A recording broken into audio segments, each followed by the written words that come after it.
नमस्कार, आदाब। मैं हूं सालिया वसीम और आप देख रहे हैं एमसीटी डिपार्टमेंट के डिजिटल प्लेटफॉर्म पर हमारा खास दस्तावेजी प्रोग्राम कलमवीर।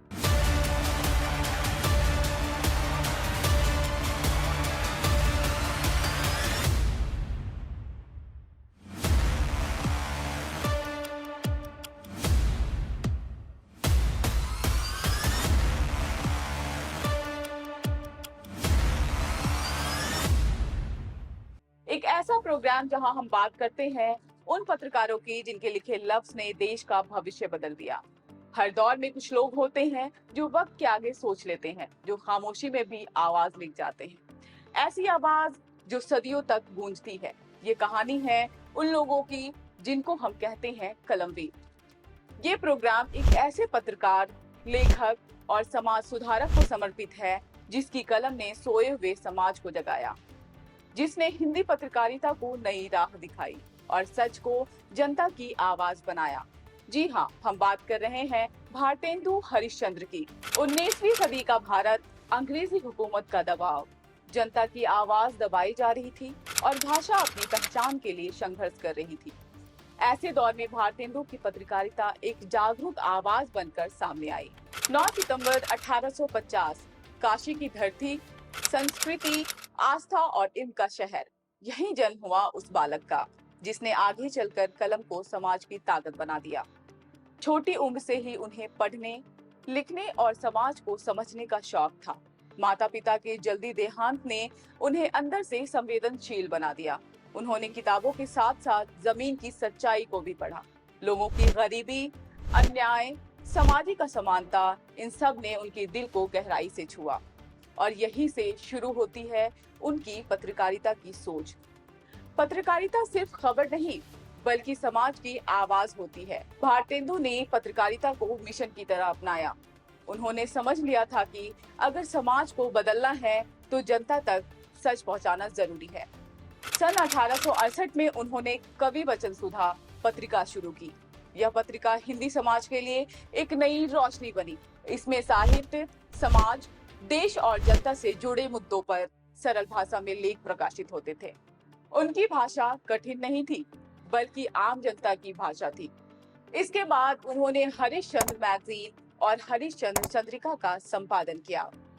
इन पत्रिकाओं में उन्होंने बेखौफ होकर सामाजिक समस्याओं, आर्थिक हालात और अंग्रेजी शासन की नीतियों पर लिखा।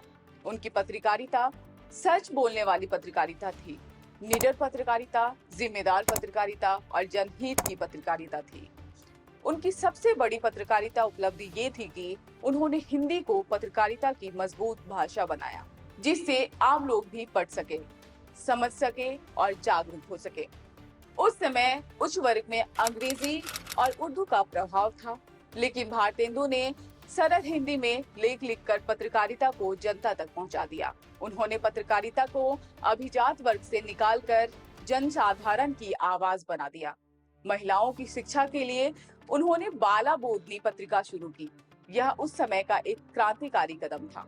जब समाज में औरतों की शिक्षा को महत्व नहीं दिया जाता था, तब उन्होंने पत्रकारिता के माध्यम से महिलाओं के अधिकार और शिक्षा की बात की। उनके लेखों में 3 बड़ी बातें साफ दिखाई देती है: सामाजिक सुधार, राष्ट्रीय चेतना और भाषा का सम्मान।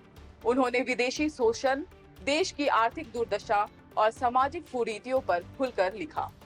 उनकी कलम सत्ता से डरती नहीं थी बल्कि सच को सामने लाने का साहस रखती थी। भारतेंदु का मानना था कि पत्रकारिता का असली उद्देश्य है जनता को जागरूक करना, समाज को सही दिशा देना और सच को बेझिझक सामने रखना। साहित्य और पत्रकारिता दोनों में उनका योगदान अद्वितीय रहा। उनके नाटक भारत दुर्दशा में देश की हालत दिखाई देती है और अंधेर नगरी में शासन व्यवस्था पर तीखा व्यंग है, लेकिन इन सब के पीछे एक पत्रकार की सोच भी छुपी हुई है: समाज को आईना दिखाना। धीरे धीरे हिंदी पत्रकारिता का एक पूरा युग उनके नाम से जाना जाने लगा, भारतेंदु युग के नाम से। यह वह समय था जब पत्रकारिता जन जागरण का माध्यम बनी। उन्होंने सिखाया कि कलम की ताकत सबसे बड़ी ताकत होती है और सच्ची पत्रकारिता समाज को बदल सकती है। 6 जनवरी 1885 सिर्फ 35 वर्ष की आयु में यह महान व्यक्ति इस दुनिया से रुखसत हो गए, लेकिन उनकी पत्रकारिता की सोच, उनकी लेखनी, उनका प्रभाव आज भी जिंदा है।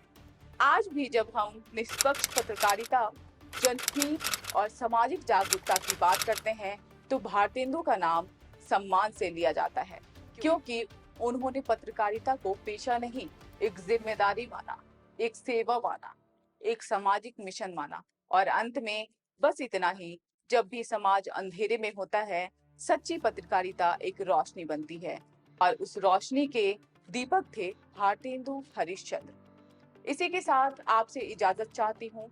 आप देखते रहिए हमारा प्रोग्राम कलमवेद, जहाँ कलम सच बोलती है और पत्रकारिता समाज को जगाती है।